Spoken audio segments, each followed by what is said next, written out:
Hello student, I hope आप सभी लोग अच्छे होंगे। काफ़ी दिन हो गए वीडियो पोस्ट किए और आप लोगों का रिक्वेस्ट भी आ रहा था कि सर प्लीज़ वीडियो पोस्ट कर दीजिए। तो फाइनली हम लोग आ गए हैं एक नए टॉपिक के साथ, फोर्स। आप सभी ने सुन रखा है फोर्स के बारे में, काफ़ी लोगों को पता भी होगा। तो बहुत ही बेसिक सी क्लास होने वाली है जहाँ पे हम लोग बेसिक कॉन्सेप्ट्स को डिस्कस करेंगे। कोई भी ऐसा टर्म नहीं होगा जो भी आपको समझ में नहीं आने वाला है। बहुत ही बेसिक से शुरू करेंगे हम लोग। तो चलिए ज़्यादा समय ना लेते हुए हम लोग शुरू करते हैं आज के इस लेक्चर को। बस हाँ, आप लोगों का पहला काम क्या है, आप लोगों को इस वीडियो को लाइक करना है और अपने दोस्तों तक शेयर ज़रूर कर दीजिएगा, क्योंकि इस टाइम पे छुट्टियां चल रही हैं, आपके फ्रेंड्स भी फ्री होंगे। तो इन छुट्टियों को एंजॉय करते करते थोड़ी सी पढ़ाई होनी भी ज़रूरी है। तो चलिए शुरू करते हैं। सबसे पहला जो पॉइंट यहाँ पे लिखा हुआ है, क्वेश्चन आपके सामने आ रहा है, व्हाट इज़ फोर्स।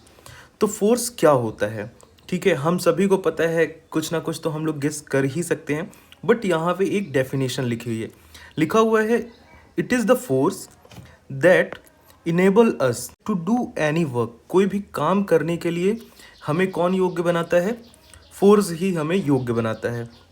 और सरल शब्दों में समझे, टू डू एनीथिंग, इधर वी पुश और pull the object, therefore push और पुल इज कॉल्ड फोर्स। आप इस एग्जांपल में भी देख सकते हैं कि ये जो आगे वाला बच्चा है वो क्या कर रहा है, इसे अपनी तरफ खींच रहा है। तो क्या कर रहा होगा, ये पुल कर रहा होगा। जबकि ये क्या कर रहा है, धक्का दे रहा है। दूसरा वाला जो बच्चा है वो क्या कर रहा है, धक्का दे रहा है। यानी कि ये क्या कर रहा है, इसे पुश कर रहा है। तो बहुत ही सिंपल सी चीज़ है, फोर्स है।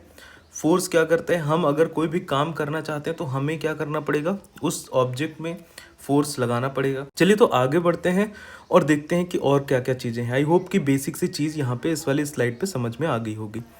देन अब देखिए, अगर फोर्स की बात हम लोग कर रहे हैं तो फोर्स से क्या क्या इफेक्ट आते हैं किसी भी ऑब्जेक्ट में जो कि मोशन में है, ठीक है, या रेस्ट में है। तो सबसे पहला पॉइंट है कि अगर हम फोर्स की बात करें तो फोर्स में make an object move from rest. अगर कोई भी ऑब्जेक्ट रेस्ट में है तो फोर्स क्या करता है, उस ऑब्जेक्ट को चलाने का काम करता है। अगर हम फोर्स लगाते हैं, लेट से कि एक टेबल है या कुर्सी है, वो कैसी है, रेस्ट की पोजीशन में है, हम क्या करते हैं, उस पर पुश या पुल लगा के उसे क्या करते हैं, मोशन में लाते हैं। तो फोर्स क्या करता है, ऑब्जेक्ट को मूव करता है फ्रॉम द रेस्ट और वाइसा वर्सा। अगर मोशन में है, अगर कोई भी चीज़ चल रही है तो हम फोर्स लगा के उसे रोक सकते हैं, या फिर कोई चीज़ रेस्ट में है तो हम उसे क्या कर सकते हैं, मूव करा सकते हैं। जैसे कि आप इस वाले एग्जाम्पल पे देख सकते हैं, इसमें क्या कर रहा है, ये प्लेयर जो है तो किक कर रहा है, यानी कि ये ऑब्जेक्ट को क्या कर रहा है, मोशन में ला रहा है, इस पे फोर्स लगा के, किक करके। जबकि ये जो गोलकीपर है, ये बच्चा है, क्या कर रहा है, ये फोर्स लगा के इसे क्या कर रहा है, स्टॉप कर रहा है। तो फर्स्ट नंबर में यही कहा जा रहा है कि या तो हम फोर्स लगा के किसी भी ऑब्जेक्ट को मूव करा सकते हैं, या फिर हम फोर्स लगा के किसी ऑब्जेक्ट को रेस्ट पे ला सकते हैं। ठीक है, उसी चीज़ को शब्दों में लिखा गया है। अगेन अगर हम बात करें सेकंड नंबर पॉइंट की, तो क्या लिखा हुआ है, फोर्स में चेंज द डायरेक्शन ऑफ, यहाँ पे मोशन होना चाहिए था, यहाँ पे क्या होगा, मोशन होगा। आप लोग सुधार लीजिएगा, अगर आप में से कोई भी लिखना चाहे तो इसे क्या लिखेंगे, मोशन लिख लीजिएगा यहाँ पे, ठीक है। तो यहाँ पे सेकंड नंबर पे जो इमेज बनी हुई है, ये बहुत ही फेमस प्लेयर हैं, बहुत ही अच्छा क्रिकेट खेलते हैं। आई होप कि आप लोगों को पता होगा कि कौन से प्लेयर हैं ये। जिन लोगों को भी पता है तो प्लीज़ कमेंट डाउन कर दीजिएगा, मैं यहाँ पे नाम नहीं बताने वाला। देखते हैं कितने लोग क्रिकेट के फ़ैन हैं। फोर्स में change the direction of motion. Bowler ने बॉल को फेंका, जो कि सीधा किधर आ रहा था, स्टंप की तरफ आ रही थी बॉल। लेकिन ये जो भाई साहब हैं, इनके फोर्स लगाने की वजह से ये बॉल क्या कर रही है, दूसरी डायरेक्शन में जा रही है। मे बी कि ये इनको 4 रन दे के जाए, मे बी इस पे ये रन आउट हो जाए, लेकिन इन्होंने क्या किया, फोर्स लगा के, अपने इस बैट से फोर्स लगा के इसका डायरेक्शन चेंज कर दिया है। तो अभी तक दो चीज़ें हमने सीखी, क्या क्या, एक तो क्या करता है, अगर अपन मोशन में है तो रेस्ट में आ जाएंगे, या फिर रेस्ट में है तो मोशन में आ जाएंगे। दूसरी चीज़, डायरेक्शन बदल देता है। अब तीसरी क्या चीज़ हो सकती है, यहाँ पे 4 इफेक्ट बताए गए हैं आपको। तो जो तीसरी चीज़ है, कह रहे हैं कि फोर्स में change the speed of an object if it is moving.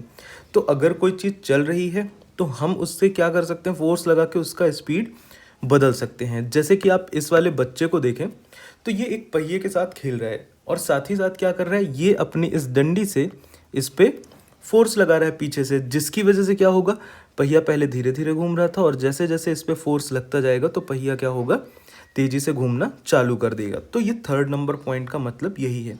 आप लोग चाहें तो इसे नोट्स की तरह प्रिपेयर कर सकते हैं, इसको अच्छे से लिख भी सकते हैं। और इसी के साथ बढ़ते हैं आगे, चलते हैं अपने फोर्थ पॉइंट पे। फोर्थ पॉइंट क्या कह रहा है, फोर्स में change the shape of an object. क्या कर सकता है, शेप, उसके आकार में बदलाव ला सकता है।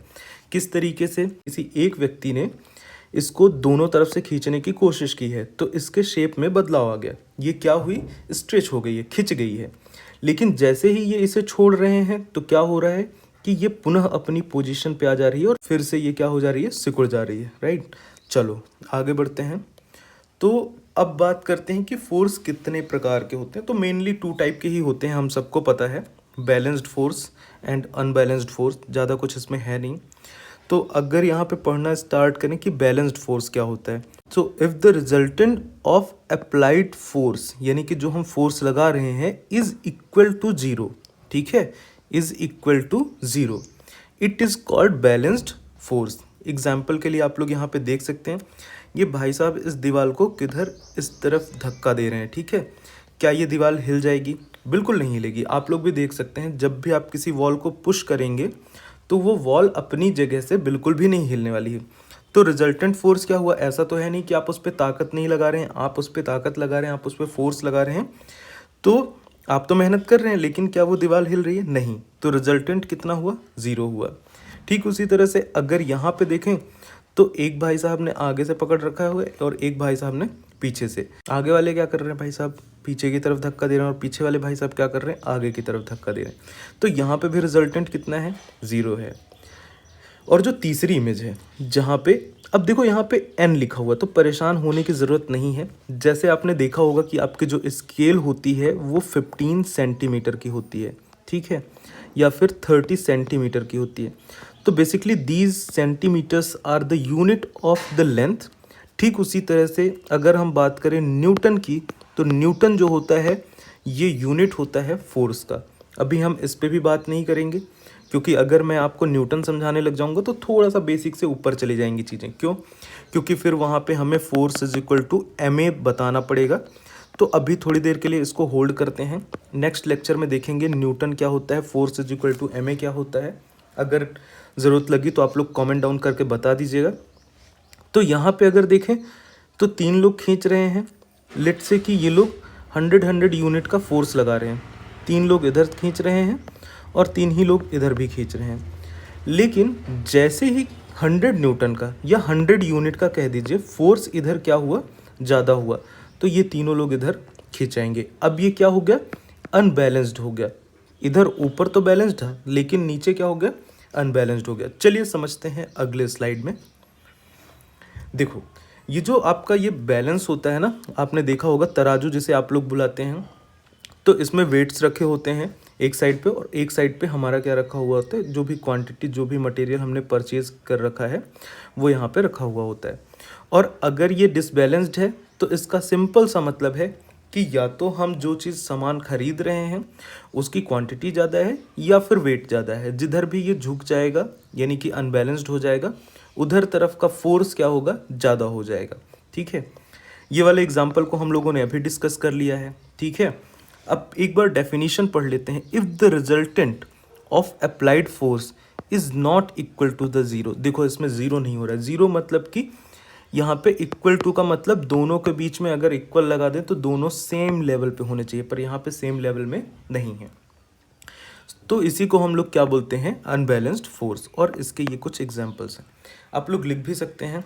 और अगर अभी तक में जितनी भी चीज़ें हमने डिस्कस करी कुछ समझ में नहीं आया है तो प्लीज़ कमेंट डाउन करके बता दीजिएगा।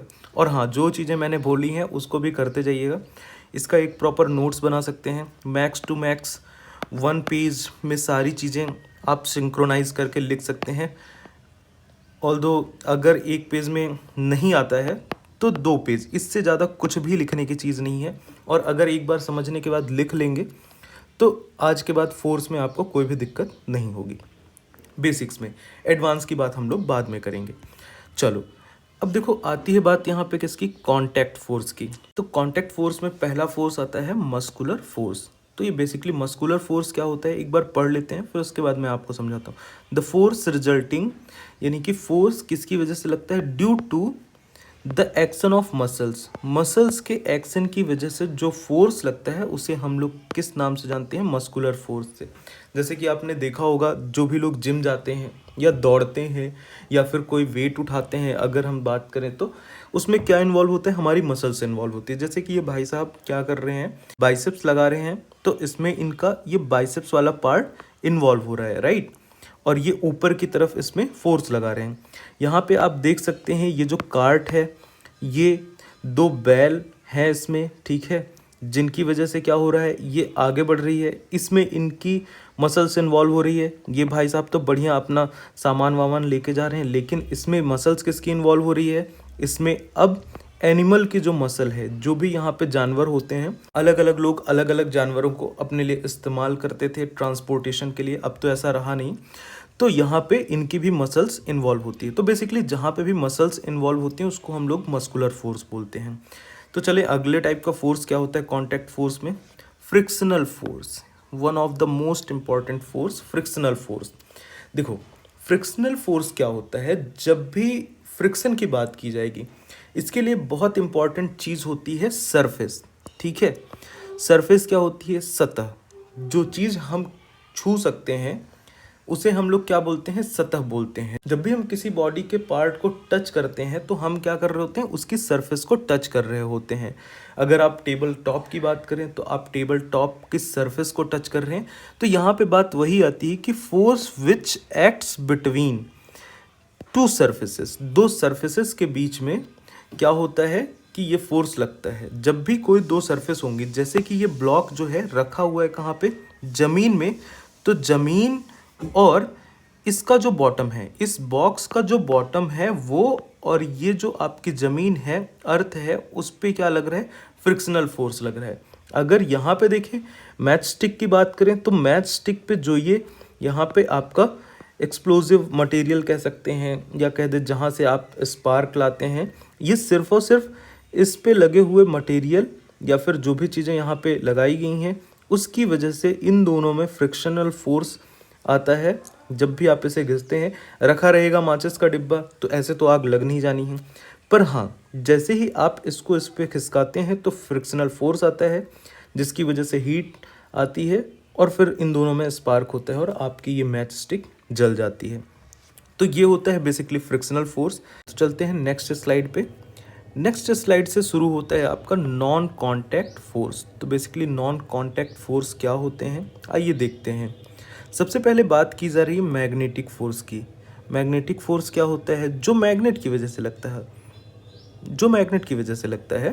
A magnet can exert a force on another magnet without being in contact, ठीक है। इस पे सिर्फ मैग्नेट की बात नहीं की जा रही है। इस एग्जांपल पे अगर हम बात करें तो यहाँ पे 2 मैग्नेट हैं, लेकिन हम लोग यहाँ पे एक आयरन नेल की बात करें या फिर इन पिन्स की बात करें तो भी मैग्नेट क्या करता है, इसे अट्रैक्ट करता है। तो ठीक है, मैग्नेट टू मैग्नेट भी लगता है, लेकिन अदर ऑब्जेक्ट जो कि मैग्नेटिक फील्ड या मैग्नेटिक प्रॉपर्टी को फॉलो करते हैं उसमें भी मैग्नेट काम करता है, ठीक है। तो यहाँ पे 2 मैग्नेट हैं, आप देख सकते हैं ये दोनों एक दूसरे की तरफ अट्रैक्ट करेंगे अगर ये सेम पोल के नहीं है। क्लास 6 में आपने पढ़ रखा है, अगर सेम पोल के हैं तो रिपेल करेंगे। और ये रोटेशन वाला पार्ट भी ऐसा होता है कि जब भी मैग्नेटिक फील्ड में आते हैं तो कई बार क्या होता है कि अगर सेम पोल आएंगे तो ये रोटेट कर जाएंगे, देन जो डिफरेंट पोल होंगे वो अट्रैक्ट करेंगे। यहाँ पे मैंने बताया है कि आयरन नेल हो, ऐसा कोई सब्सटेंस या ऑब्जेक्ट आता है तो मैग्नेट क्या करता है, उनके बिना कांटेक्ट में आए उन्हें अट्रैक्ट कर लेता है, राइट।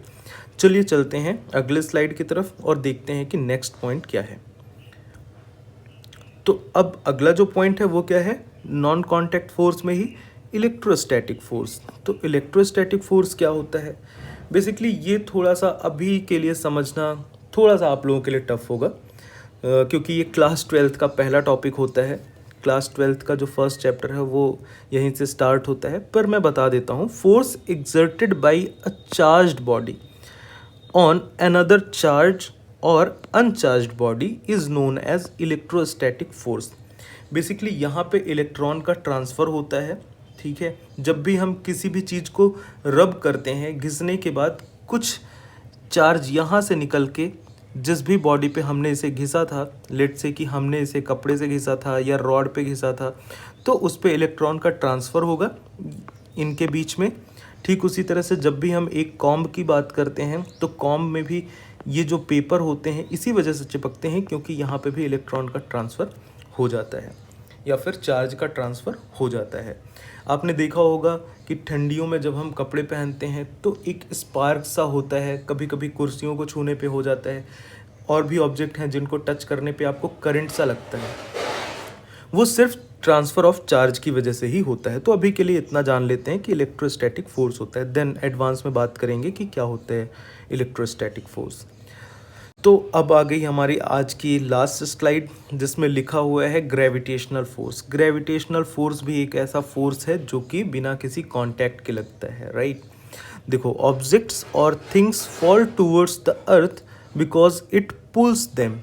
धरती क्या करती है कि कोई भी अगर ऑब्जेक्ट आप छोड़ देते हैं उसे अपनी तरफ खींचती है, तो उसी को क्या कहा जाता है, ग्रेविटेशनल फोर्स। और ऐसा क्यों होता है, ड्यू टू द ग्रेविटी, ठीक है। और जो फोर्स लग रहा है उसको हम लोग क्या बोलते हैं, ग्रेविटेशनल फोर्स। जैसे कि यहाँ पे भी आप देख सकते हैं और यहाँ पे भी देख सकते हैं, दोनों एग्जाम्पल से आप लोग समझ सकते हैं। और इसके बारे में तो हम बहुत ही बचपन से सुनते आए हैं, जानते आए हैं, तो ये बहुत बेसिक सा कॉन्सेप्ट था ग्रेविटेशनल फोर्स का। तो इस स्लाइड में, इस वीडियो में यहीं तक। आई होप कि वीडियो आपको पसंद आया होगा। अगर वीडियो पसंद आया तो मैं एक बार फिर से कहना चाहूँगा कि वीडियो को लाइक कर दीजिएगा, शेयर कर दीजिएगा दोस्तों तक, जिससे अगर किसी के भी काम का ये वीडियो है तो उन लोगों तक पहुंच सके। अगर आप हमसे जुड़ना चाहते हैं तो आप हमें यूट्यूब पे फॉलो कर सकते हैं, फेसबुक पे फॉलो कर सकते हैं, इंस्टाग्राम पे फॉलो कर सकते हैं, इवन आप हमें व्हाट्सएप भी कर सकते हैं, जिससे हम आप लोगों तक अगली आने वाली अपडेट पहुंचा सकें। तो इसी के साथ वीडियो को लंबा ना करते हुए इस वीडियो में यहीं तक, तो मिलते हैं अगले वीडियो में। Okay, thank you.